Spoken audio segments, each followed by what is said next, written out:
ከናንተ ውስጥ ለምሳሌ ፓርላማ አባላት በግልጽም አልፈልግም የሚጨበጥ መረጃ ደብዳቤ ካላችሁ ጽፋችሁ ለአፈ ጉባኤ ቢሮ ላኩልኝና አንድ ሰው ይሄን ሰርቋል፣ ይሄን አርጓል አቃለሁኝ እዚህ ቦታ አስቀምጧል ሀብቱን ያ መረጃ እውነት ሆኖ እርምጃ ካልወሰድን እኔን ጠይቁኝ። ሌብነት ጥዩፍ ቆሻሻ ነገር ነው።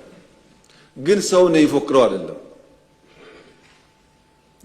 አይደለም ይባላል ስብሰባ ላይ እንጂ ለምሳሌ ኦዲት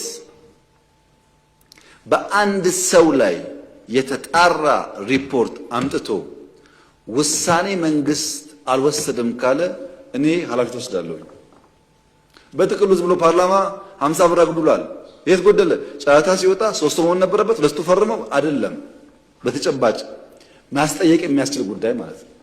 አንድ ሰው ብዙ አሉባልታዎች አሉ። አሉባልታዎች ሁለት መንገድ አላቸው።